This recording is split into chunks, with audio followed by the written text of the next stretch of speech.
नैतिकलक गणोत्सवआव बर' बिजोंनि थाखो 6 नि सानखान्थि आरो बिगियान आयदानि सोंथि बिलाइया इंराजि रावजों फैनायखौ तामुलपुर जिल्ला एबसु आरो तामुलपुर दखरा एबसुआ गोख्रोङै होबथादों। तामुलपुर जिल्ला एबसुनि दैदेनगिरिफोरा एक्सटार्नेल इभालुएटरफोरजों गोबांथार दान्थे-बिदान्थे जानायखौ नुनो मोन्दों।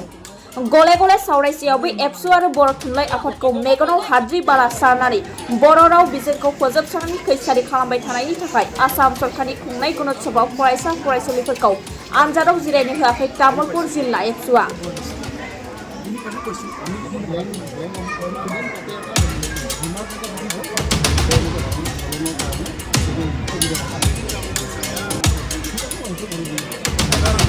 सिजेलाव फायनांगौ नोंथाङा बे सिनोखाय जों मा जानांगौ मिथिदों आं बुंनांगोन आंनि हिस्ट्रि थुनलाइ आरो बाखै एबसुखौ नोंथाङा मा होनगोन आङो खामानिखौ मावनांगौ थायो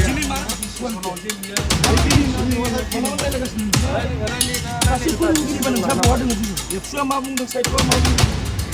आरो बिल'थ' मावाखै आसाम बिटिसिनि सिबानिया नायग्रा नायाखै माबायदि होदों एसे बे सार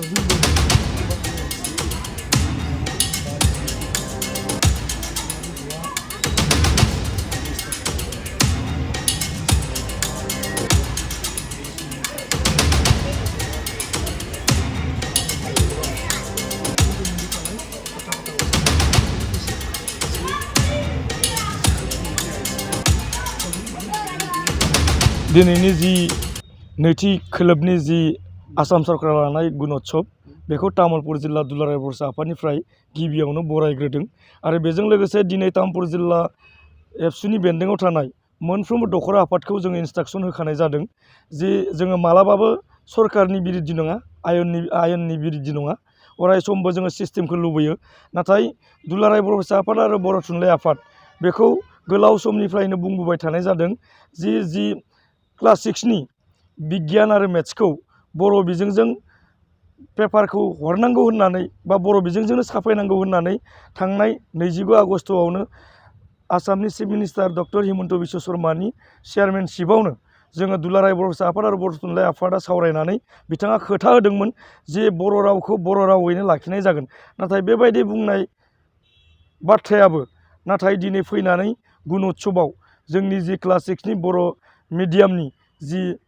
मेथ्स आरो साइन्सखौ इंराजि बिजोङावनो हरनाय जाफिनबाय बेखौ दुलाराय बर' आफाद बा बर' थुनलाइ आफादा मालाबाबो मानिना लानाय जायाखै आरो बेखौ लोब्बा लाखिनानै दिनै मोनफ्रोमबो तामुलपुर जिल्ला एबसुनि बेन्दोङाव थानाय मोनफ्रोमबो दखरा आफादा गंफ्रोमबो स्कुलाव थांनानै दिनै जाय फोरोंगिरि बा गाहाय फोरोंगिरि बिथांमोना अनार होनानै बिथांमोना मानिनानै लादों बिथांमोनखौ जों वेलकाम बानायदों जायफोरानोखि मानिनानै लायाखै बेवहाय जोंनि दखरा आफादनि मावथिफोरा जोंनि जि सिस्टेम जोंनि जि रावनि बाथ्रा बेखौ लानानै बबावबा गाहाय फोरोंगिरिफोरा बाथ्राखौ खोनासङैनि थाखाय जोङो जोंनि जि पेपार बा मार्कशीट बेखौ जोङो बोखांनो गोनां जादों बा बोखांना लाबोनाय जादों ओंखायनो जि जानो गोनां गुणोत्सव आरो दंबावो बेवहाय जाहाथे साफ्रोमबो गाहाय फोरोंगिरि बा गोरायुंफोरखौ जोङो तामुलपुर जिल्ला दुलाराय बर' आफादनि जानानै जों खावलायहरनाय जाखायो जाहाथे नोंथांमोना रावखौ फोथांना लाखिनायाव बेवहाय